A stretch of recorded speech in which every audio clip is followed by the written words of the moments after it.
मैंने अपनी मम्मी को बोला था कि 1 साल तक मुझे ये समझ लेना कि आपका बेटा मर गया। मतलब मोटिवेशन ये था कि जो लोग मुझे अभी अच्छी गलत नजर नजर से से नहीं देख रहे, वो फिर अगर किसी की मदद करूंगा तो अच्छी हाँ, वो नजर अच्छी से नजर देखेंगे। जो फीलिंग थी मेरी, मैंने आपको बताई है, जो मेरी फीलिंग थी यही थी कि जो लोग मैं ऑटो चलाता हूँ, मतलब मेरे घर वालों को कोई परवाह नहीं थी कि लड़का ऑटो चलाता है, क्या करता है, कुछ नहीं। अब मैं अपने घर वालों को बोलता था कि मैं ये नहीं करना चाहता, वो नहीं करना चाहता, मुझे ऑटो चलाना बिल्कुल अच्छा नहीं है, मैं बेच दूंगा। कि अगर आप मदद कर रहे हो तो दिखा क्यों रहे हो? और जितनी भी वीडियो बनाई है, मेरी वीडियो वायरल गई है, और वीडियो बनाने का तरीका मेरा कुछ अलग है। 100% मुझे ये फल मिला है, क्योंकि मेरा यूट्यूब पे 7 मिलियन होने वाला है, इंस्टाग्राम पे 2 मिलियन पार हो चुका। ये सब उन्हीं की दुआ है, और लोग मेरे से प्यार करते हैं उस चीज़ से। मैं जब दिल्ली आया था तो मेरे पास न तो पैसे थे, और मुझे ये भी नहीं पता था कि टिकट कहाँ से मिलती, और अपनी जीप से उनके मैंने तलवे चाटे थे, बहुत मिन्नतें करी थी मैंने कि मुझे आप छोड़ दो, मेरी माँ अकेली है, मैं, मेरे पापा नहीं है, आप मेरे को छोड़ दो, मेरे को क्यों लेके आओ यहाँ पे, मैं तो अपना काम करने आया था, घर से भाग के आया हूँ, और मेरे पापा नहीं है, मेरी माँ मर जाएगी, मेरे घर में कोई कमाने वाला नहीं है। एक खिड़की दरवाजा था, उसी में मेरे को, उसी में बाल पकड़ के मेरे को पकड़ के, अब तू मानेगा नहीं, अब तू कटेगा। अब मेरे को उन्होंने पकड़ लिया, उन्होंने वो ताला खोला, और वो खोला ना, उसी में दरवाजा था, उसी कमरे में, देखा तो इतना बच्चा कटा पड़ा था, मेरी देख के रूह कांप गई, मतलब देख के मेरी रूह कांप गई कि यहाँ पे कितना कटा, और वहां पर तलवारें चाकू फाकू रखे थे ना, मेरे को अंदर घुसा दिया। फिर भी मैं आज का पॉडकास्ट एक लाइव प्रूफ है कि सपने सच में पूरे होते हैं। संजय जो एक ऑटो चलाते थे, आज उनके यूट्यूब पे 7 मिलियन सब्सक्राइबर्स और इंस्टाग्राम पे 2 मिलियन फॉलोअर हो चुके हैं, वो भी सिर्फ 4-5 महीनों में। ये बात सुनने में बहुत ज्यादा अनबिलीवेबल लग रही होगी, बट इस पॉडकास्ट में हमने कोशिश करी है उनके माइंडसेट को जानने की, कैसे उन्होंने ये अचीव करा, क्या क्या उनकी लाइफ की स्ट्रगल्स थी। इनफैक्ट ये पहला ऐसा पॉडकास्ट है जो मैंने भी रोते हुए लिया है। सो एंजॉय करो इस कन्वर्सेशन को only on reality. Hello Sanjay, कैसे हो आप? मैं ठीक हूँ, नमस्ते आपको। जो आपने मुझे यहाँ तक बुलाया और यहाँ आने का मौका दिया। नहीं, मुझे बहुत अच्छा लग रहा है आप यहाँ हो। सो ये बताओ, कहाँ से हो, घर में कौन कौन है, ये सब करने से पहले क्या करते थे, थोड़ा सा बैकग्राउंड दो। देखो, इस करने से पहले बहुत सारी प्रॉब्लम आई, घर वालों के साथ भी, अपने साथ भी, मेरी लाइफ में बहुत दिक्कतें आई थी, और सबने साथ छोड़ा था, घर वालों ने। एक्चुअली पापा है नहीं है, और मैं ऑटो चलाता था दिल्ली में। मेरा एक ऑटो था जिसको मैं दिल्ली में चलाता था। अब घर वाले महीने का खर्चा मांगते थे, कहते थे, मम्मी बोलती थी, और मेरे चाचू थे, और उनको मैंने पैसा दिया था, सब कुछ दिया था। फिर मेरे चाचू ने भी मेरे साथ गलत किया कि जब मैं पैसा दे रहा हूँ, मैंने उनको अपना माना था, मैं अपने पापा का दर्जा उनको दिया था, मैंने उनको हमेशा, चाहे 100 रुपये कमा रहा हूँ, चाहे 200 रुपये को मैंने उनको दिया था। अब एक्चुअली वो, मैं 100 रुपये कमा रहा हूँ, वो 10,000 कमा रहे हैं, तो मैं इसमें तो कुछ कर नहीं सकता। अब वो उसी बात के पीछे पड़ रहे थे कि वो कुछ कमा के नहीं देता, 100 को मौज करता है। फिर हमारे चाचू एक ड्राइवरी करते हैं, ट्रक चलाते हैं, तो उन्होंने एक ट्रक लिया। अच्छा। एक ट्रक लिया, वो पड़ा उनका 20-30 लाख का। मैंने उनमें को पैसा दिया, कुछ कम दिया, बट दिया था कि चलो इन्होंने एक गाड़ी ली है जिससे कि हमारा घर का गुजारा चलेगा, और हम आगे इसमें आगे सक्सेस होंगे तो हम करते रहेंगे। उन्होंने फिर मेरे लफड़ा कर दिया कि मेरे को बोला कि इस गाड़ी में तेरा कोई हिस्सा नहीं है, अच्छा। न तेरा कोई पैसा है, अगर तुझे अपनी इस गाड़ी में हिस्सा देना है तो 30 लाख की गाड़ी है, 15 लाख दे दे और अपना गाड़ी में हिस्सा ले ले। और मेरे पास कहाँ था इतना, जितना उनको जब उनको पैसे की जरूरत थी तब मैंने उनको पैसा दिया था, तो उनका एक सहारा बना था। जितना भी दिया थोड़ा दिया, मगर हाँ उनको सहारा मिला था। मगर वो चीज़ वो भूल गए कि जब मेरे को जरूरत थी, गाड़ी बनाई थी, ली थी, तो तब उसने हमको सहारा दिया था। अब मैं आगे बढ़ गया हूँ, पैसे भी मैंने कमाना स्टार्ट कर दिया, तो उन्होंने मेरे को सिर्फ यही बोला था कि पैसे आधे दे दे और अपनी गाड़ी में आ जा, मैं तेरे को शामिल कर लूँगा इस गाड़ी में। तो मेरे पास इतना पैसा ही नहीं था, फिर वहीं मैं टूट गया था। एक वो था कि मैं यहाँ ऑटो चला रहा हूँ, तो फिर मैंने सोचा था, मैं सोचता था कि यार मेरे को ज़िंदगी भर ऑटो ही चलाना है, कुछ नहीं कर पाऊंगा, क्योंकि मैंने जितना भी कमाया था अब तक तो मैंने इन्हें दे दिया। अब मैं यहाँ से लाइफ कैसे आगे चलूँगा, और आगे करूँगा, जी तो लूँगा, और जो जीनी चाहिए वो इन्होंने छीन ली मेरे से। अच्छा। अब मेरे को एक ऑटो चलाने वाला था और ऑटो चलाने वाला ही रहूँगा, मैं लाइफ में कुछ आगे नहीं बढ़ पाऊँगा, क्योंकि मेरे पास थोड़ा बहुत था। अगर मैं उसके लिए आगे सोचूंगा, कुछ करूँगा आगे लिए, कोई दुकान डालूँ या कुछ भी डालूँ, तो वो इन्होंने तो ले आपके लिया। पास वो पैसे ही नहीं मेरे बचे पास थे, कुछ पैसा नहीं सेविंग्स बचा, खत्म हो गई थी सारी। सब कुछ खत्म हो गया। अब मैंने उनको फिर मैंने उनको बोला था कि आज के बाद मैंने अपनी मम्मी को भी बोला था कि 1 साल तक मुझे ये समझ लेना कि आपका बेटा था ही नहीं था, मर गया। मतलब ऐसे मैंने अपनी मम्मी को बोला था कि मेरे पास पैसा था और वो ख़त्म हो चुका है। अब मैं जो कमाऊंगा वो 1 साल तक मैं तुम्हें दूंगा नहीं, और अगर दूंगा भी तो ये समझ लेना कि आपका बेटा ख़त्म हो चुका है 1 साल तक। अगर मैं ज़िंदगी में सक्सेस हुआ 1 साल के अंदर तो मैं आपको 1 साल के बाद में तुम्हें पैसा वही चीज़ से कमा के दूंगा जिस चीज़ में मैं ऑटो चला रहा हूँ। मगर मैंने उनको ये बोला था कि मैं ऑटो नहीं चलाऊँगा, मुझे अच्छा नहीं लगता, मुझे लाइफ में कुछ अलग करना है। मुझे पैसा कमाता हूँ मैं उसमें, ऑटो में मेरा खुद का ऑटो था, मगर मुझे अंदर से फीलिंग आती थी, चाहे मैं उसमें 2,000 कमा रहा हूँ चाहे 2,500 कमा रहा हूँ रोज़ का, वो मुझे अच्छा नहीं लगता था। मैं सोचता था कि इसमें अगर मैं 3,000 भी कमाऊँगा कोई मेरी जेब में नहीं देखता कितना कमा रहा है कितना नहीं कमाता। अगर मैं ऑटो चला रहा हूँ कोई मेरे को अच्छी नज़र से नहीं देखता। मतलब बहुत सारी अपने जो जितना पढ़ा था उस चीज़ के फ्यूचर के बारे में सोचता था कि आगे मेरा फ्यूचर कैसे कटेगा यार, क्या मैं ऑटो में ही रहूँगा, कैसे लाइफ काटूँगा। तो वो चीज़ देख के ना फिर मैंने ना सोचा, मेरे को हेल्प करने की आदत थी। फिर कोई भाई ऐसे सोशल मीडिया पे हेल्प करते तो मेरे को देख देख के बहुत मोटिवेट होता था, काश मैं भी ऐसी हेल्प करूँ। और लोगों की कमेंट पढ़ता था कि ऐसे ऐसे लोग कमेंट करते हैं, कितना अच्छा समझते हैं। अब जब तुम कोई हेल्प कर रही हो तो तुम्हें लोग कमेंट कर रहे हैं तो तुमको कितना अच्छा समझते हैं कि तुम कितनी अच्छी हो। तो उस चीज़ से मैंने सोचा कि ऑटो में मेरे को कोई अच्छा नहीं बोलेगा, चाहे मैं कितना भी अच्छा सही, मुझे कोई नहीं अच्छा बोलेगा। सब गलत नज़र से देखेंगे एक ऑटो वाला, और तुम जानते हो इंडिया में यही होता है, कोई वैल्यू तो है नहीं है।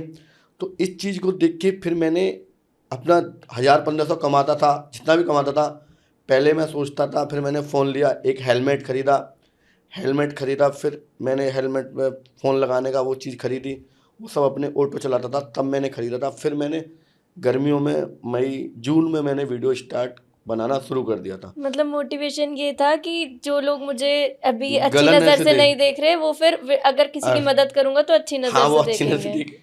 जो फीलिंग थी मेरी, मैंने आपको बताई है, जो मेरी फीलिंग थी यही थी कि जो लोग मैं ऑटो चलाता हूँ, मतलब मेरे घर वालों को कोई परवाह नहीं थी कि लड़का ऑटो चलाता है क्या करता है, कुछ नहीं।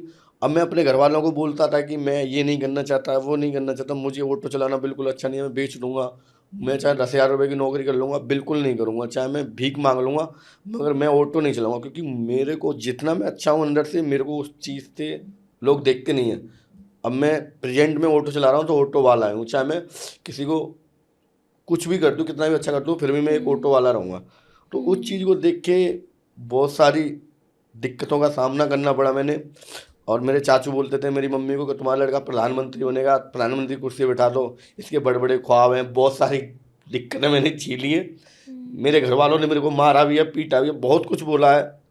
और मेरे सारा दर्द मेरे को दिया है ना मेरे घर वालों ने दिया है, बाहर के तो तब देंगे क्योंकि मेरे रिश्तेदारों ने फलाने का लड़का इतना बदतमीज है, मतलब बहुत सारी चीज़ें वो सामना करना पड़ा है कि ये लड़का उसका है। कोई किसी ने झगड़ा कर दिया, किसी को थप्पड़ मार दिया तो उसमें मैं किसी के साथ हूँ, चाहे किसी ने थप्पड़ मारा उसमें नाम मेरा आएगा, फलाने का लड़का था, उसने बदतमीजी करी होगी, या उसने, मेरा कोई इशू है नहीं है, मैं तब की लड़ाई को किसी की रोक रहा हूँ, मत लड़ो क्या फ़ायदा, फिर भी मेरा ही नाम आ रहा है उस चीज़ में कि इसकी वजह से लड़ाई होगी। तो बहुत लोगों ने मुझे टॉर्चर किया, बहुतों ने, मतलब हर जगह मेरे दुश्मन थे। मतलब कहीं पे भी जाता था, रिश्तेदारी में जाऊँ, कहीं पे भी जाऊँ, सब जगह मेरी पिन मारने वाले थे। और मतलब सारी चीज़ें तो घर से ही स्टार्ट होती हैं, जब घर में ही मेरी कोई वैल्यू नहीं थी, लोगों ने नहीं कुछ नहीं समझा था, क्योंकि मैं कहता था कि मुझे ये करना है वो करना है, तो इस चक्कर में मेरे घर वाले मेरे से खिलाफ रहते थे और कोई कुछ नहीं करने देता था। तो जब मैंने वीडियो बनाना स्टार्ट करा, लोगों की हेल्प करना स्टार्ट किया, तो मेरे घर वालों ने मुझे टॉर्चर किया था कि इतना अमीर हो रहा है, पैसा घर पे देना चाहिए, गरीबों में लुटा रहा है और ये कर रहा है, बताओ इसकी इतनी औकात नहीं है, तब भी ये बंदा पैसा खर्च क्यों कर रहा है, बताओ यहाँ पे हमको देना चाहिए, घर की स्त्री समझनी चाहिए। मगर मैंने सोचा था कि अगर मैं वीडियो बनाऊंगा, आगे बढ़ूंगा, तो 1 साल नहीं दूंगा अपने घर वालों को, तो मैं आगे बहुत कुछ कर दूंगा अपने घर वालों के लिए, आगे खुश कर दूंगा। सो संजय, जैसे आप बता रहे हो कि इतनी सारी स्ट्रगल से निकल कर अब आप यहाँ तक पहुंचे हो, इतने सारे लोगों ने परेशान भी करा, तो आज आप उन्हें क्या जवाब देना चाहोगे? मैं आज यही कहना चाहूँगा उनको कि किसी को डिमोटिवेट ना करें, और कोई इंसान आगे बढ़ने की कोशिश कर रहा है तो उसको आगे बढ़ने का साहस दें और उसको सहारा दें। ये नहीं है कि आप उसको कि बोलो कि कोई कह रहा है कि मैं आसमान छूँगा, कि आप उसको बोल रहे हो कि आसमान तेरे पर नहीं छिलेगा, छुआ जाएगा तो गिर जाएगा। और गिर जाएगा तो मर जाएगा। अरे जब उसका जुनून है जो उसे आसमान छूने का तो उसे छूने दो ना, तभी तो वो आसमान छुएगा। अब पहले ही आप तोड़ दोगे तो वो क्या कर पाएगा, कुछ नहीं कर पाएगा ज़िंदगी में। तो इसलिए डिमोटिवेट करने वाले बहुत हैं और बहुत करते हैं। ये हमारी सोसाइटी की वैसे भी बहुत बड़ी प्रॉब्लम है। जब भी कोई अपने लेवल से ऊंची बातें करता है तो सब हंसते ही हैं, बट हंसते मेरे हैं। हिसाब से सपने हमेशा ऐसे होने चाहिए कि लोग हंसे, कि लोगों को यकीन ही ना हो कि कोई इतना बड़ा सपना भी देख सकता है, तभी तो वो बड़ा सपना माना जाएगा हाँ ना। तो तभी तो। अगर वही सपना देखेंगे जो सब देख रहे हैं, तब तो वो बड़ा सपना है ही नहीं तो फिर। देखता ऑटो चलाता था, देखता बत्तियों पे खड़े होके कोई बेचारा गरीब आदमी देखा किड़ रहा है, खाने के लिए रो रहा है। मतलब बहुत सारा, मतलब देखा नहीं जाता था कि अब गंदा इतना हो रहा है कि वहीं रोटी तो हम तुम खाते हैं साग सब्जी से, कोई सिंपल रोटी खाना खाते हैं, दाल और रोटी खाते हैं, मगर वो कुछ और ही तरीके से खा रहा है। ना तो उसके पास रोटी है ना ही सब्जी है, सब्जी है तो रोटी नहीं है, रोटी है तो सब्जी नहीं है, मतलब उस तरीके से। और वो भी उसमें कि कितने दिन की है कोई पता नहीं, पन्नी में से निकाले कचरे में से लेके उसको खा रहा। तो एक तरह का अंदर से सोचा जाता था कि यार ये बहुत गलत है, ये भी एक इंसान है, इनकी वो हेल्प करी जाए और लोगों में एक इंसानियत बांटी जाए कि जो लोग निकलते हैं, किसी को कोई गंदा खाना खा रहा है तो अगर किसी को दिखे तो उस खाने को छीन के उसे दूसरा खाना दिया जाए और उसे एक अच्छी ज़िंदगी दी जाए। ये चीज़ सोच के ना मैंने फिर वीडियो बनाना स्टार्ट किया था। और जितनी भी वीडियो बनाई है मेरी वीडियो वायरल गई है। और वीडियो बनाने का तरीका मेरा कुछ अलग है। मैं हेल्प करता हूँ तो मैं उसमें घुस के करता हूँ। ये नहीं है कि मैंने उसको दूर से खाना दे दिया या कुछ दे दिया उसे खिला के और मैं निकल गया वीडियो बना के। मैं उसकी जितनी भी मेरे पास कोशिश होती है, जितना वो गंदा है, जितना भी ख़राब है, पूरा उसे साफ़ सफाई करने की कोशिश करता हूँ कि वो बंदा बिल्कुल साफ़ हो, उसे एक अच्छी ज़िंदगी मिले। अगर मैं उसको पूरी ज़िंदगी भर अपने साथ नहीं रख सकता, मेरे पास कुछ ऐसा आइडिया नहीं है, तो कम से कम मैं उसको इतना कर सकता हूँ कि वो कुछ दिन के लिए अच्छा रह लेगा और अच्छा खा लेगा। और अच्छा करके जाऊंगा तो थोड़ा दिमाग में आएगा कि मेरे को कोई साफ़ सफाई से करके गया तो मैं इस चीज़ को चेंज करके कुछ अच्छा करूं। तो ये चीज़ मैंने बहुत करी है और मुझे ना इस चीज़ से इतना सुकून मिलता है कि अगर मैं किसी को एक 10 रुपये की जगह किसी को 1 रुपया दे देता हूँ तो दिल में इतना ठंडक बैठता है कि मैं ही जानता हूँ कितना सुकून मिलता है। अगर मैं कहीं से अगर 10 करोड़ कमा लूँगा ना, उससे मेरे को इतना सुकून नहीं मिलेगा। और अगर मैं उस 10 करोड़ में किसी को 2 रुपये का खाना खिला दूंगा ना, वो 10 करोड़ मेरे उस खाने के बराबर है। मुझे वो सुकून मिलता है। तो वो जब आप इनिशियली ये सब चीज़ें करते थे, जब आपने स्टार्ट ही करा था, तब आप जैसे बता रहे हो आप ऑटो चलाते थे, तो तब तो ज़्यादा आपके पास शायद पैसे या सेविंग्स भी नहीं होंगे, तो नहीं, तब कैसे हेल्प करते घर थे? वालों ने साथ छोड़ दिया था, मम्मी को मना कर दिया था 1 साल तक मैं आपको कमा के नहीं दूँ सकता, सोच लेना मैं कहीं चलाई गया कुछ भी समझ लो। तो 1 साल तक मैं आपको बिल्कुल पैसा नहीं दूंगा, 1 रुपया नहीं दूंगा, चाहे तुम तड़पो या कुछ भी करो, मैं आपको 1 रुपया नहीं दूंगा। और मुझे जो करना है अपने फ्यूचर में मैं वो करूंगा। अगर भगवान की कृपा से मैं सक्सेस हो गया तो मैं आपको पैसा आगे दे दूंगा, अगर नहीं हुआ तो 1 साल के बाद जिस तरीके से मैं ऑटो चला रहा हूँ उस तरीके से मैं अपना ऑटो चलाऊंगा और मैं आपको कमा के दूंगा। और वो पूरा फर्ज निभाऊंगा जो मैं पहले से निभा रहा था। तो मैंने घर वालों को पैसा देना ख़त्म कर दिया था, बिल्कुल नहीं दे रहा था। अब मैं जैसे 1000 रुपये कमाए दिन में तो किसी को खाना देना वो देना, तो मतलब किसी को चप्पल देनी है, किसी को खाना देना, पूरा सेटअप बना के देना था जिसमें मेरे 300-400 रुपये खर्च हो जाते थे। प्लस सीएनजी पड़वाना, खुद अपना भी खर्चा देना, तो वही मेरे पास 200-300 रुपये रोज़ बचते थे। कहाँ मैं 1000-1500 रोज़ के बचाता था, सेविंग करता था। आज की डेट में मैंने जो दिल से करा वो मुझे मिला है।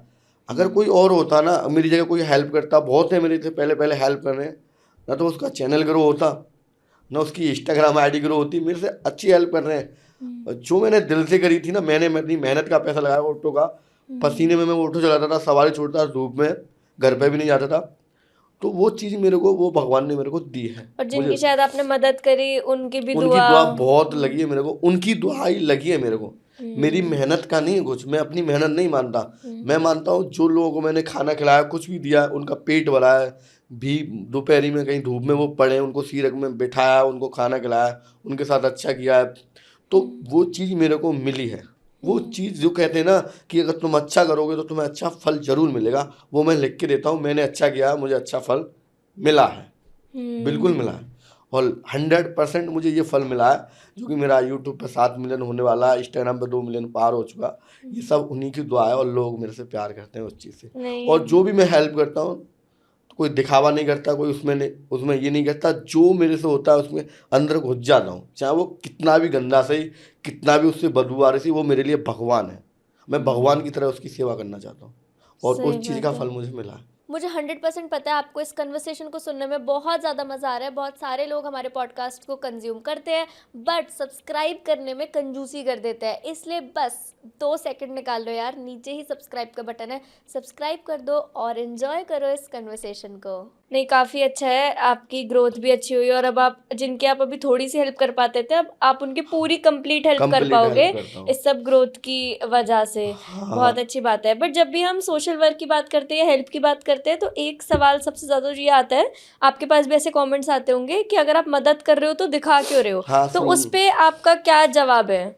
उस पर यही जवाब है कि जो अगर मैंने जब हेल्प करना चालू करा था तो बहुत कम लोग हेल्प करते थे, इतनी नहीं करते थे। जब से मैं इतना कहता हूँ कि जब से मैंने वीडियो बनाना स्टार्ट किया है, मैंने अपनी वीडियो बनाना स्टार्ट किया, मेरे से पहले भी लोग हेल्प करते थे, उनके लिए भी मैं हाथ जोड़ के धन्यवाद कहना चाहता हूँ कि आपने भी हेल्प करी है। मगर मैं आपके बाद आया हूँ, जो मैंने वीडियो बना के सोशल मीडिया पर छोड़ी है, उस तरीके से आप देख लो हर बंदा हेल्प कर रहा है, हर बंदा हेल्प कर रहा है। एक मोटिवेट मैंने वीडियो बनाई है, तो उस चीज़ को देख के लोग बहुत ज़्यादा खुश हुए। देखो मैं आपको बताती हूँ मेरा इसमें क्या मानना है। मुझे ये लगता है कि अगर आप किसी की मदद कर रहे हो और उसको दिखा रहे हो तो उसमें क्या बुराई है। सोशल मीडिया पे सब लोग इतना अजीब अजीब तरीके का भी कंटेंट डालते हैं जिससे किसी का भला नहीं हो रहा, बट इससे तो किसी का भला भी हो रहा है और अगर उससे आपको भी खुशी मिल रही है, कुछ व्यूज आ रहे हैं, कुछ अच्छा लग रहा है, तो उससे अच्छी बात तो कोई हो ही नहीं सकती। ये तो ऐसा काम है, दूसरे का भी भला अपना भी भला। इनफैक्ट अगर आपसे अगली बार कोई ये कहे कि दिखाने के लिए हेल्प करते हो तो आप ये बोलना कि आप भी करो दिखाने के लिए हेल्प। ये हाँ, तो मैं चीज ऐसी है कि आप भी करो। मेरा सभी जितने से कह रहा लोग हूँ, कर दो। दिखाने के लिए हेल्प करेंगे भला तो दुनिया का ही होगा, भला तो हमारे देश का ही होगा। हाँ। तो सब दिखाने के लिए करो पर हेल्प करो। करो, कुछ भी करो, किसी का हेल्प होना चाहिए।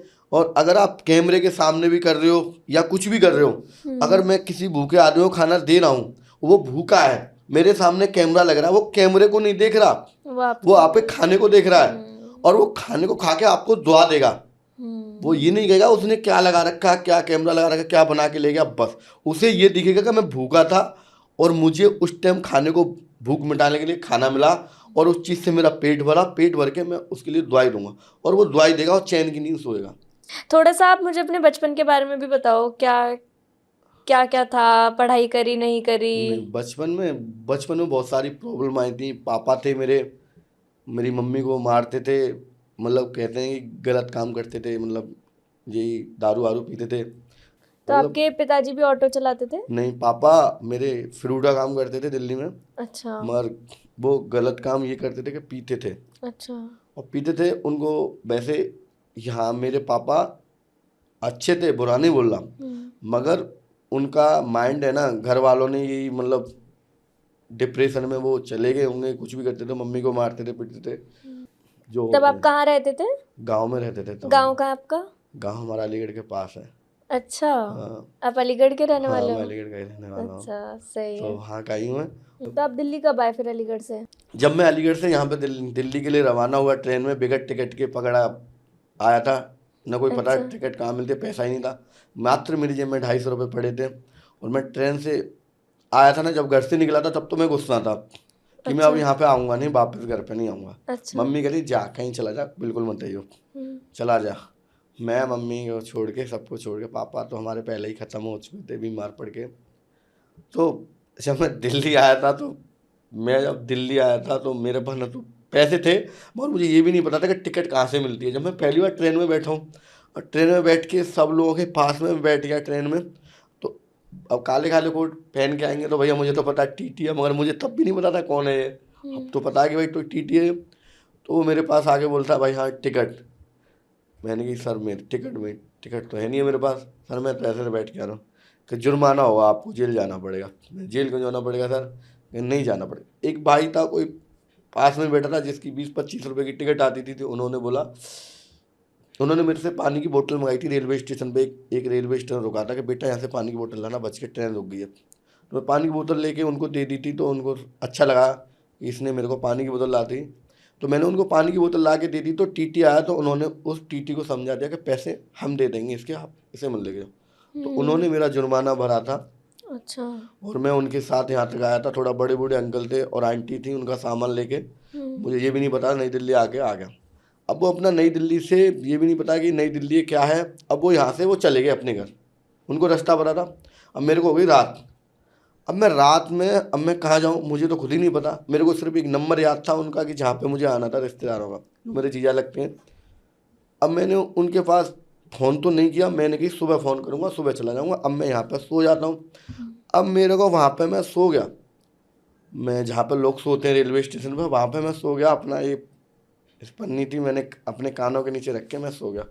अब अचानक ही वहाँ पे एक अंकल कुर्ता पजामा पहन के, टोपी लगा के, जो मोमडन भाई थे हमारे, अब वो मेरे पास आके बोलते हैं कि बेटा क्या कर रहे हो यहाँ पे। मैंने कि नहीं सर, मैं तो काम की तलाश में आया हूँ। और वो एक ऑटो वाले थे। ये मुझे बाद में पता चला। मैंने कह रहे बेटा तू यहाँ पे क्या कर रहा है। मैंने कि सर मैं तो काम करने की तलाश में आया हूँ। अच्छा तुझे काम चाहिए। मैंने कहा हाँ अंकल जी मुझे काम चाहिए। कि मैं तुझे 100 रुपये रोज़ दे दूंगा तो तू काम कर लेगा। मैंने कि 100 रुपये रोज़ तो 3,000 रुपये महीने हो गए। मैंने यहाँ कर लूँगा, 3,000 रुपये बहुत होते हैं। तुझे खाना भी दूंगा 2 टाइम का। मैंने कहा हाँ ठीक है अंकल जी कोई दिक्कत नहीं, तुझे खाना भी मिलेगा, तुझे 100 रुपये रोज़ दूंगा, और मेरी कपड़े की दुकान है, तुझे वहाँ रहना पड़ेगा। मैंने कि ठीक है। तो मैंने ठीक है चल लूँगा, मैं करूँगा काम तुम्हारे संग। कि चल बेटा तो तू यहाँ से यहाँ क्यों बैठा है, तू यहाँ क्यों लेट रहा है। मैंने कहा यार फिर मुझे क्यों जीजा फिजा के पास कॉल करने की जरूरत है, मैं तो इनके साथ ही जा रहा हूँ, मैं क्यों जाऊँगा किसी का। जब मुझे अच्छा आदमी मिल रहा है काम करने के लिए और मुझे 100 रुपये रोज़ दे रहा है तो मैं अच्छा है मेरे लिए। अब मैंने अब घर वालों को दिखाऊंगा मेरी तो नौकरी लग गई, मेरा तो काम लग गया। अब मुझे वहाँ से वो उठा के लेके चल दिया। अंकल मुल्ला जी थे, सफ़ेद टोपी पहन रखी थी और बहुत तगड़े थे, कुर्ता पजामा पहन के, वाइट कलर के, घड़ी फड़ी डाल के, मतलब VIP थे यहाँ से, अच्छे आदमी थे। मुझे तो लग रहा था अच्छे हैं ये, मेरे को लेके जा रहे हैं। अब मेरे को लेके जा रहे थे वो, मैं उनके पीछे पीछे चल दिया, मेरे को बिठा लिया, ऑटो लेके चल दिया। अब मुझे बाद में चला कि ये नई दिल्ली से मुझे लेके आ गए दरियागंज, मगर मुझे ये भी नहीं पता था कि दरियागंज है। मुझे बाद में पता चला, जितना मैं बड़ा होकर दिल्ली में रहा हूँ, जितना मुझे पता लगा कि मेरे को यहाँ पे मेरे साथ सीन हुआ था और ये दरियागंज है, मेरे को बाद में पता है, मुझे पता नहीं था दरियागंज है ये। और ये मुझे कहाँ ले गया, नई दिल्ली से मुझे दरियागंज लेके आ गए, अंधेरे में गलियों में लेके। और जब मूवी आई थी सिंघम, अजय देवगन की, जो अजय देवगन की मूवी आई थी, तो मुझे लेके चलते गए, मैं चलता गया। अब वो मुझे ना एक गैरेज से में लेके ऊपर ले गए, जहाँ पे एक छोटा सा रूम था, और वहाँ पे मैंने देखा कि वो मुझे यहाँ पे लेके आए। मैंने उनको बोला था कि मेरे को ना बच्चों से मिलाइए आप। मुझे कोई शक नहीं था वो मेरे साथ क्या करेंगे। मैंने अंकल जी आप मुझे बच्चों से मिलाइए। कि नहीं बेटा तू बैठ, आराम से बैठ, मैं तुझे सुबह मिलाता हूँ। अब तू ये देख, रिमोट लिया हाथ में और TV चला दी उन्होंने मेरे सामने। अजय देवगन की मूवी चल रही थी सिंघम, मुझे पता है। मैंने कि हाँ, मैंने कि नहीं अंकल जी मुझे ना उनसे मिलना है, मुझे मिला दो पहले। कि बेटा मैं तुझे सुबह मिलाऊंगा, तू अब आराम कर ले, सो जा। अब मुझे क्या आराम करने की, जब मुझे खुद समझ नहीं आ रहा, तब भी मुझे शक नहीं हुआ कि ये मेरे साथ गलत करेंगे। मैं तब भी उनको अच्छा ही समझ रहा था कि मेरे साथ अच्छा कर रहे हैं। फिर मैंने सोचा कि मैंने उनको बोला था कि मुझे यकीन में टॉयलेट लग रही थी, मुझे टॉयलेट लग रहा है, आप मुझे टॉयलेट के लिए लेके चलो, मतलब टॉयलेट करने आना, मुझे बाथरूम बता दो। अब छोटा सा रूम था तो उन्होंने कही कि नहीं।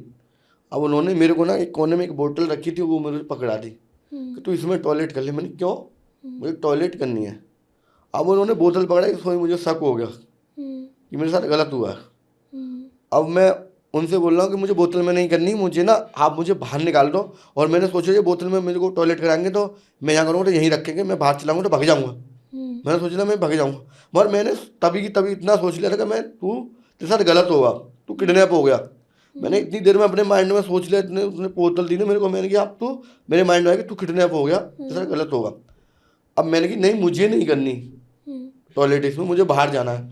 अब इतना बोला, उन्होंने मेरे कान पे मारा भटाक से था। मैंने वहाँ पर आंसू सब निकला है। मैंने ये क्या कर रहे हो आप मेरे साथ। मैंने उनको बहुत बोला, और उन्होंने कहा साले इसमें टॉयलेट कर तू, और इसमें कर तू, अब मारा जाएगा, तेरी आंखें निकालूंगा, तेरी मतलब किडनी निकालूंगा, सब कुछ निकालूंगा, तेरा सब कुछ खत्म करूंगा, चुपचाप बैठ जा, चुपचाप मूवी देख ले, किसी से नहीं मिला रहा। मैंने उनसे फिर मैंने कि अब मैंने इतना सोच लिया कि अब मैं मारा जाऊंगा। मुझे अब एक तक मुझे वो नहीं हुआ कि मैं घबरा गया, मगर मुझे इतना पता लग गया, छोटा था कि अब तू मारा गया यहाँ पे, अब तू बचने का नहीं है, अब तू कटेगा। अब मैं होपलेस हो गया, मैंने कटेगा। अब मैंने उनके ना पैर छुए और अपनी जीभ से उनके मैंने तलवे चाटे थे, बहुत मिन्नतें करी थी। मैंने कि मुझे आप छोड़ दो, मेरी माँ अकेली है, मेरे पापा नहीं है, आप मेरे को छोड़ दो, मेरे को क्यों लेके आओ यहाँ पे, मैं तो अपना काम करने आया था, घर से भाग के आया हूँ, और मेरे पापा नहीं है, मेरी माँ मर जाएगी, मेरे घर में कोई कमाने वाला नहीं है, मुझे अपने घर वालों का घर चलाना है, मुझे कमा के देना है, मैं यहाँ भाग के आया हूँ। ये नहीं कि आप मेरे साथ गलत काम कर रहे। तो उन्होंने मेरे को ना फिर एक लात मारी, मेरे को कोने में पेट कर दिया, एक लात मार के कोने में भगा दिया कि साले वहाँ बैठ जा। अब उन्होंने उसी कमरे में, मैंने अब जब मैं बैठ गया, फिर मैं रो रो के फिर मैंने उनके पैर छुए, उनके अपनी जीभ से मैंने उनके नाखून तल में, मतलब पैरों के होते हैं जो, वो मैंने चाटे, मगर नहीं, उन्होंने मेरे बार पकड़ के और फिर एक उसी में एक खिड़की दरवाजा था, उसी में मेरे को, उसी में बाल पकड़ के मेरे को पकड़ के, अब तू मानेगा नहीं, अब तू कटेगा। अब मेरे को उन्होंने पकड़ लिया, उन्होंने वो ताला खोला, और वो खोला ना, उसी में दरवाजा था, उसी कमरे में, देखा तो इतना बच्चा कटा पड़ा था, मेरी देख के रूह काँप गई, मतलब देख के मेरी रूह काँप गई कि यहाँ पे कितना कटा, और वहाँ पर तलवारें चाकू फाकू रखे थे ना, मेरे को अंदर घुसा दिया। फिर भी मैं उनसे मिन्नतें मांग रहा हूँ, बहुत कुछ मिन्नतें मांगी मैंने कि मुझे छोड़ दो, छोड़ दो, छोड़ दो। और वहाँ पे खूनम खान इतना सब देख के ना मैं हो गया, घबरा गया, मैं अपना शांत हो गया, शांत हो गया। फिर मेरी एक शांत होने के बाद फिर मेरी एक हॉबी जो मेरी बात करने की थी, फिर मैंने उनसे बोला कि मैं रियली बता रहा हूँ, मेरे घर में कोई कमाने वाला नहीं है, आप मेरे को मार लो, उससे कोई मतलब नहीं, आप मुझे जान से मार दो, कोई नहीं, मैंने मेरी माँ मर जाएगी यार, मेरे घर में कोई कमाने वाला है ही नहीं है, आप मुझे छोड़ दो। मैंने फिर मैं वहाँ पे रोना स्टार्ट कर दिया, फिर मैंने उनके पैरों के तले जो, उन्होंने मेरे को, भगवान ने कर उनके दिल में क्या आई, उन्होंने मेरे को धक्का मार के बाहर निकाल दिया। अब बाहर निकाल दिया तो मैं सीढ़ियों से लुढ़कता लुढ़कता अपनी, मतलब बाहर निकाला तो मैंने अपनी पन्नी पकड़ी और मेरे में लात मार दी। फिर दोबारा मैं वहाँ से ऊपर उतरता हुआ आया। अब मेरी वहाँ अंधेरे में लाइट नहीं थी, वहाँ पे मैंने देखा मेरी चप्पल गायब हो गई। अब मैं वहाँ चप्पल को ढूंढ रहा हूँ अंधेरे में सीढ़ियों पे, ऐसे पकड़ के, ऐसे पन्नी पकड़ के ऐसे चप्पल देख रहा हूँ अपना गिर के। मैंने वो चप्पल लेके अपना मैं वहाँ से भागा, वहाँ से भाग के वहाँ पे मेरे साथ कुत्ते पीछे पड़ गए, मेरे पीछे कुत्ते भी पड़ गए थे। अब मैं अंधेरे में, मुझे कोई नहीं दिख रहा, जैसी गली दिख रही है मैं भगता जा रहा हूँ, भगता जा रहा हूँ, भगता जा रहा हूँ। और पीछे से मेरे हर गली में 12-1 बज रहा था, मेरे साथ कुत्ते पड़ गए, कुत्ते भी काट गया था, मगर मैं उस पन्नी मेरे हाथ में थी, चप्पल हाथ में थी, मैं भगता चल रहा, आगे देख के, थोड़ा आगे देख के, पीछे देख के, ऐसे करके हाथ करके चुप चुप ऐसे करके अपना मैं निकल गया। मैं पहुँच गया दरियागंज के, मैं बाहर आ गया रोड पर। वहाँ पर मैं भगता हुआ पुलिस वालों के पैरों के नीचे गिरा। वहाँ पे जाके वो कह रहे कैसे हाँफ रहा, क्या हो गया? मैंने कि मुझे बचा लो, मुझे मार देगा जान से। मैंने कि मुझे एक अंकल पकड़ के ले गए थे नई दिल्ली से और मैं यहाँ पे बच के आ गया। उन्होंने, पुलिस वालों ने बोला भाई तेरी किस्मत बढ़िया है, हम तो जान ही रहे, मगर हाँ थोड़ी देर में दिन निकल आएगा। कुछ देर बाद यहाँ पे मंडी फंडी लगी, वहाँ पे मंडी लग रही थी, वहाँ पे सब्जी वाले बहुत आ गए थे जितने भी अंधेरे में। तो वहाँ पे गाजर की वो रखी थी, गाजर चिन के एक बोरी रखी थी। तो मैं ना डर रहा था, तो पुलिस वालों ने कहा कि हम नहीं जाएंगे आगे, बेटा तू यहाँ आ गया भाई, बच के आ गया, अब तेरा कोई कुछ नहीं करेगा, अब हम यहाँ खड़े हैं बैरियर लगा के। मैं वहाँ पे जैसे पेड़ लग रहे हैं इनके बीच में जाके बैठ के आराम से वहीं रोता रहा, सपकता रहा। फिर भी वहाँ से उजक उजक के देखता रहा कि जो आदमी जा रहे हैं वहाँ के गुजर रहे हैं, मैं देखते उठ उठ के देखता रहा, क्योंकि वो आ नहीं रहा, मेरे को पकड़ने के लिए आ नहीं रहा। तो उस चीज़ से मेरे को बहुत तकलीफ है ज़िंदगी भरी। सुबह हुआ, कॉल करी, फिर मैंने ये बात अपने घर पर 3 साल बाद बताई थी, मैंने नहीं बताई थी अपने घर पर कि मेरे साथ इतना सब कुछ हुआ, जो कि मैं मौत के मुंह में से निकल के बाहर आया था। नहीं बताई थी, पर मैंने बहुत दिन बाद बताई थी, किसी को नहीं बताई थी, मगर जो हुआ था मैंने कि मेरे साथ हुआ, भगवान ने मेरे को बचा दिया, मैं हाँ आ गया। फिर मैंने अपनी बहन के यहाँ आ गया, माँ जिया जी के यहाँ पर आके मैंने अपना, उनका कैसा काम था उन्होंने मेरे को रखा, पैसे दिए, तब मैंने उनके यहाँ काम करा। फिर भी बहुत सारी दिक्कतें झेलनी पड़ी हैं मैंने लाइफ में, तब मैं यहाँ पे बैठा हूँ बहुत। तो एक चीज़ होती है कि एक बार मैं बच के आ चुका हूँ। आप बार बार कह रहे हो भगवान ने बचाया, आप कौन से भगवान में मानते हो? मैं महादेव को मानता हूँ सबसे ज़्यादा, और सबसे पहले मानता हूँ अपनी माँ को। विश्वास महादेव से पहले मेरी माँ आती है, उसके बाद मेरे महादेव आते हैं, मगर महादेव को सब कुछ अर्पित है, मैं सबसे ज़्यादा मानता हूँ महादेव को। आपने उनकी शक्तियाँ अपने आसपास महसूस करी? हाँ, मैं जब भी रोता था तो मैं अपने महादेव के सामने रोता था। और जब भी मैं जैसे पैसेंजर बैठा के चल रहा हूँ ऑटो में, मेरे को तकलीफ़ है, मैं या किसी कपल को लेके जा रहा हूँ या किसी को लेके जा रहा हूँ, तो मतलब बहुत सारी फीलिंग आती थी अपने अंदर से कि मैं ये सब इनको छोड़ रहा हूँ, मेरी भी इन जैसी लाइफ स्टाइल होनी चाहिए। जो लोग घूमते हैं अच्छे से रहते हैं, क्या मैंने अपनी ज़िंदगी बना रखी है, ऑटो कब तक चलाऊँगा और ऐसे लोगों को कब तक छोड़ता रहूँगा। मतलब कि ये लोग अच्छे से रहते हैं, अच्छा खाते हैं, अच्छा पीते हैं, अच्छा घूमते हैं, तो क्या मैं भी अपनी ज़िंदगी में ये सब करना चाहता हूँ। तो मैंने भी देखा है बहुत कुछ। तो जब भी कोई तकलीफ होती थी, पैसेंजर पीछे बैठा है तो महादेव की मूर्ति मेरे ऑटो में लग रही थी, मैं उसके सामने रोता था। और पैसेंजर को कोई भनक भी नहीं होती थी कि ये रो रहा है, क्या हो रहा है। वो अपने अपना चलते थे, मैं अपना चलता था, मैं उनसे पैसे लेता था, मैं अपना चलाता था। मगर हाँ, जब भी रोता था मैं महादेव के सामने रोया हूँ। और मैं जब केदारनाथ गया था पिछली बार, कुछ नहीं था तो मैं महादेव के सामने रोया था। जहाँ मैं केदारनाथ गया था वहाँ पर लाइन लग रही थी, वहाँ पे सिर्फ जयकारे मेरे ही ज़्यादा हो रहे थे और मेरे को ही लोग देख रहे थे। जब मैं महादेव के मंदिर में घुसा था, रो गया था, फिर आ रहा था, मगर सबने मेरे को पकड़ लिया था। मेरा फ़ोन भी, कैमरा भी ऑन करके रख रखा था जिम में। वो पुलिस वालों ने, आर्मी वालों ने मेरा छीन के गड्ढे में डाल दिया था मंदिर में फ़ोन। मैं तब भी मैंने कि महादेव की वीडियो बना के ले जाऊँगा, देखता रहूँगा घर पर, मगर मैं पकड़ा गया था।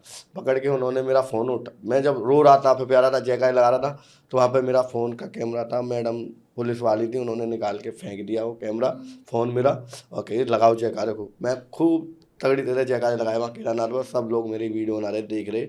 मगर हाँ, सच्चे दिल से रो के आया था और भगवान ने कुछ नहीं करा तो मतलब एक अच्छी लेवल तक पहुँचा दिया, जिससे कोई मेरे को न तो ज़्यादा पैसे वाला बनना, न ज़्यादा गरीब होना, मगर हाँ कि जो चीज़ होनी चाहिए, मेरे जो सोचा था वो मेरे को हौले हौले मिल रहा है। तो जो सोचा था उसके कितने करीब आ चुके हैं और अब आगे के क्या प्लान्स हैं? आगे का ये प्लान है कि मैं अपना एक एनजीओ खोलना चाहता हूँ, जिसमें कि अपने दिल्ली में, एनसीआर में, गाजियाबाद में जितने भी रोड पर गरीब रहते हैं, उस एनजीओ में मैं रखना चाहता हूँ और उनकी सेवा अपने सच्चे दिल से करना चाहता हूँ और उनको एक अच्छी ज़िंदगी देना चाहता हूँ। जो लोग रोड पर सोते हैं, अब हम कहीं रात को, तुम शाम के टाइम किसी नाले के पास खड़े हो जाना, मैं खड़ा होता हूँ, मुझे पता है वहाँ पर इतने मच्छर लगते हैं कि आप खुद कहोगे कि यहाँ से निकलो।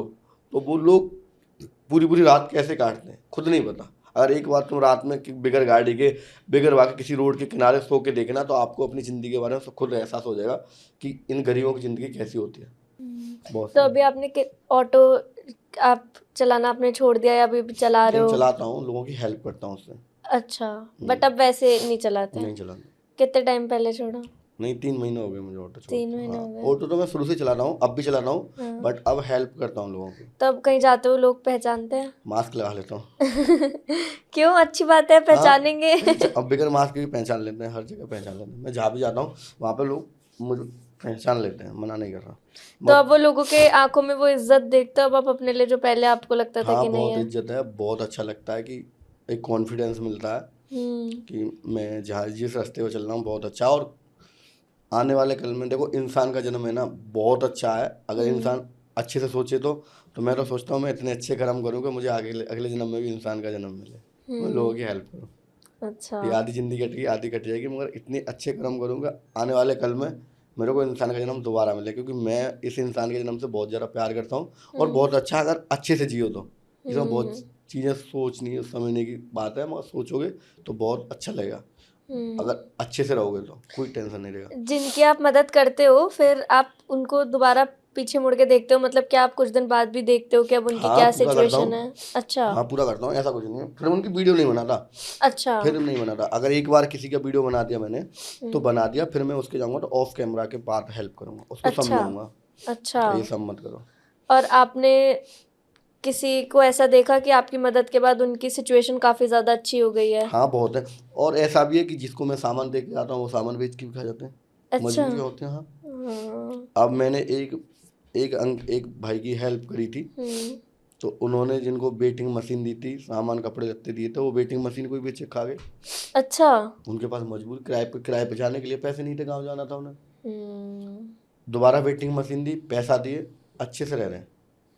मगर हाँ, उन्होंने मेरे को वो चीज़ दुआ दी थी कि वो कह रहे थे बहुत यूट्यूबर आए, मेरे को पानी बिस्कुट दे के चले गए, मगर जो आपने हेल्प करी है सच्चे दिल से वो किसी ने नहीं करी। अच्छा। मैंने उनको कपड़ा लत्ता पहनाया पूरा, और उनको 1800 रुपये की एक जैकेट थी, वो मेरे को गिफ्ट में मिली थी, मैंने उनको पहनाई।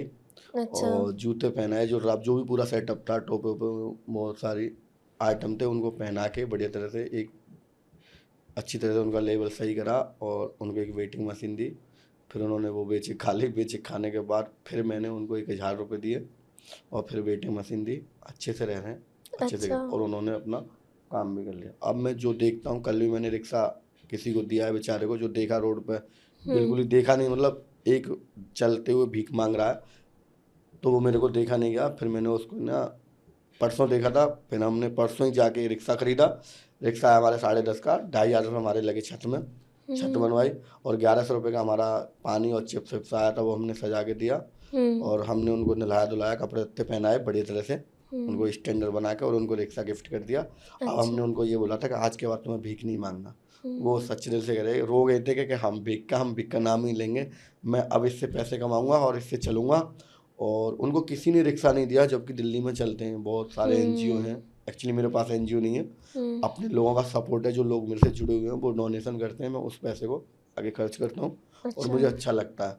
तो अब उनको देखे ना एक खुशी महसूस हुई कि उनको एक रोज़गार दे दिया, वो मस्त। अब ये है कि अब वो बेचें या न बेचें, जो रोड पे किडर रहे थे, उस रिक्शा से मैंने उनको एक छोटा सा रिक्शा दे दिया, रोड से किडरने से बढ़िया। बहुत अब वो रोड पे नहीं किडरेंगे। सही बात है।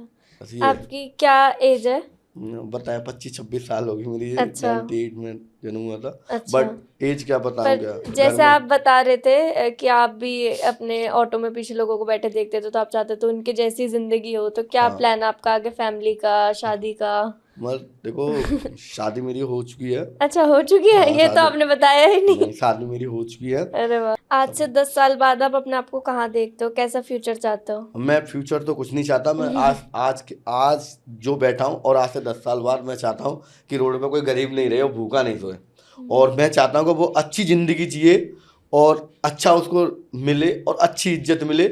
मैं 10 साल बाद जैसा हूँ मैं ऐसा ही रहूँ। मैं नहीं चाहता कि मैं आसमान छूँ, मगर मैं आसमान उनको छुलवाना चाहता हूँ जो रोड पे पड़े, उनके लिए आसमान छूना चाहता हूँ, और उनके लिए आगे बहुत अच्छा करना चाहता हूँ। यही मेरी सोच है और यही चाहता हूँ, क्योंकि मुझे ज़िंदगी में कुछ नहीं लेके जाना है, सब यहीं छोड़ के जाना है। मगर हाँ, जो लोग रोड पर सो रहे हैं ना, उनको लोग गलत नज़र से देखते हैं, या मतलब उनकी कोई हेल्प नहीं करता, या उनके बारे में कोई नहीं सोचता, उसके बारे में मैं लोगों तक पहुंचाना चाहता हूं, एक मैसेज देना चाहता हूं कि इनके बारे में सोचो और इनको अच्छी ज़िंदगी दो। हर इंसान रोड पर पड़ा है वो पागल नहीं है, मैं हेल्प करता हूं, मुझे पता है। मैंने ऐसे गंदे गंदे लोगों को अपनी हेल्प करी है, वो मैंने, तुम्हें दिख रहा कि तुम कहोगे कि हटो बदबू आ रही है इससे, ये तुमसे 2 रुपये मांग रहा है, अरे हटो मेरे पे नहीं है 2 रुपये, कुछ नहीं दिया तुमने, इग्नोर कर दिया। तुम कहोगी, अगर कोई पूछेगा कि तुम्हें पागल है क्या, क्या मूड मारूं उससे। मैंने उन लोगों की हेल्प करी है, जब नहा धुला के सतर कर दिया, सब कुछ ओके कर दिया, मैंने उनको फिट कर दिया। अब वही बाद में कह रहे हैं भाई आपका धन्यवाद, बट वो पागल कैसे हो सकता है। तो कुछ चीज़ें हमें खुद करनी चाहिए। अगर हम गलत कर रहे हैं तो आप हमको समझाइए। अब ये नहीं है कि हम गलत कर रहे हैं, तुमने थप्पड़ मार के साला गलत कर रहा है, गलत बोल के तुमने हमको इग्नोर कर दिया, तो हम तो और ही गलत करेंगे। अगर हम गलत कर रहे हैं, आप हमको समझाइए भाई क्यों कर रहे हो गलत, क्या मिल रहा है, आप अच्छी ज़िंदगी जियो, ये बोलो, बहुत सारी चीज़ें बोलोगे तो हमारे दिमाग में कब तक नहीं आएगी। अगर हमने कीच लपेट रखे, गंदे कपड़े पहन रखे, आप इनको साफ करो, हमको अच्छे कपड़े पहनाओ, हमें अच्छी ज़िंदगी दो, 2-4 घंटे में हमारा खुद माइंड सेट हो जाएगा कि हम खाते कहाँ आगे, खुद ही अपने लेवल पर आ जाएंगे। तो ये लोग कोई नहीं सोचता, कोई नहीं सोचता। मैं चाहता हूँ अगर मैं अगर भगवान की दुआ से मेरा एनजीओ हुआ और मैंने अपने एनजीओ में काम किया, तो मैं चाहता हूँ कि मैं 20-30 किलोमीटर की रेंज में, जितनी रेंज में मेरा एनजीओ होगा, उस 20-30 किलोमीटर की रेंज में खुद गाड़ी लेकर घूमूंगा और खुद देखूंगा कि कोई फुटपाथ पर सो तो नहीं रहा, कहाँ सो रहा है, किस कचरे में सो रहा है, किस कचरे में बैठा, उसको मैं अच्छी ज़िंदगी दूंगा। ये मैं दावे के साथ कह रहा हूँ। मुझे उनका दुआ लेना है और उनको अच्छी ज़िंदगी देना है, ढूंढ के लाना है मुझे कहाँ पे पड़े गरीब। ये नहीं है 20-30 किलोमीटर की रेंज में ख़त्म हो गए, आए दाएँ से ही पकड़ के लाऊंगा, कहीं पे भी होंगे लेके आऊँगा, कहीं मिलेंगे, मैं उनकी अच्छी ज़िंदगी करूँगा। ये चाहता हूँ मैं। ये नहीं चाहता कि मैं आगे बहुत बड़ा आदमी बनूँ, सेलिब्रिटी बनूँ, नहीं, सेलिब्रिटी मैं खुद बन जाऊँगा। अगर मैं उनके साथ अच्छा करूँगा तो भगवान के सामने सेलिब्रिटी बनना है। भगवान देख रहा है ना। बहुत अच्छी बात कही, भगवान के सामने सेलिब्रिटी बनना है, इंसानों के सामने क्या बनना। भगवान देख रहा है ना मुझे कि क्या कर रहा है क्या नहीं कर रहा। मैं उनकी जिंदगी बनाना, उन्हें सेलिब्रिटी बनाना चाहता हूँ जो रोड पे पड़े हैं, भीख मांग रहे हैं। अरे आप तो गॉगल्स वगैरह भी लगा देते हैं। मैं उनको सेलिब्रिटी बनाना चाहता हूँ। ये नहीं कहता कि मैं खुद सेलिब्रिटी बन जाऊँ इनकी बात से, नहीं, ऐसा नहीं सोचा। उनकी दुआ से उठूंगा मगर उनको भी साथ लेके चलूंगा। सही बात है, ये चाहता हूँ मैं, और कुछ नहीं चाहता। आप बहुत अच्छा कर रहे हो, बहुत गर्व महसूस हो रहा है कि आप जैसे लोग भी हमारे देश में हैं। और थैंक यू सो मच आने के लिए, ये इंटरव्यू देने के लिए। हाँ, मुझे तो बहुत अच्छा लगा, मैं आपके पास आया, आपने मुझे आने का मौका दिया और मैंने अपने बारे में आपको बताया। थैंक यू आने के लिए। और अगर लोगों को ये एपिसोड पसंद आया तो हम और इन डेप्थ पार्ट 2 भी आपके साथ शूट करेंगे बहुत जल्द। अगर लोगों को अच्छा लगेगा, पैसे लगेगा। मैंने अपनी लाइफ के बारे में बताया, ये सच्चाई होती है। इंसान को कभी छोटा नहीं सोचना चाहिए, बड़ा सोच के चलना चाहिए। हर इंसान बड़ा सोचेगा, जरूर आगे बढ़ेगा। और मैं उन घर वालों से कहना चाहता हूँ कि अगर तुम्हारा बच्चा अगर आपसे ऊपर सोच रहा है ना, तो उसको कॉन्फिडेंस दें, न कि उसका कॉन्फिडेंस तोड़ें। सही बात क्योंकि है। आपका बच्चा आपसे अच्छा सोच रहा है ना, तो उसे अच्छा सोचने के लिए और चढ़ावा दें, और आगे बोलो बेटा और सोचो, हम आपके साथ हैं। आप ये बोल लो कि हमारी तो औकात नहीं है, हम तो कर ही नहीं सकते ये सब, तो बच्चा वहीं टूट जाएगा। अरे कम से कम औकात नहीं, आशीर्वाद दे दो उसे। बच्चा अपने आप सेटलमेंट कर लेगा। उसे दिख रहा है कि मेरी औकात नहीं है, मगर आप उसे हाथ पर, सर पर हाथ रख दो, वो अपने आप आगे बढ़ जाएगा कि मेरे माँ बाप का आशीर्वाद है। और आशीर्वाद से ज़्यादा न तो पैसे में ताकत होती है, न किसी और में। सिर्फ आशीर्वाद मिल गया तो इंसान कहाँ से कहाँ पहुँच जाता है। तो सही आशीर्वाद सबसे ऊपर होता है। हाँ। नहीं, बहुत बहुत अच्छा लगा और थैंक यू आने के लिए। कोई नहीं, आपने मुझे बुलाया, धन्यवाद।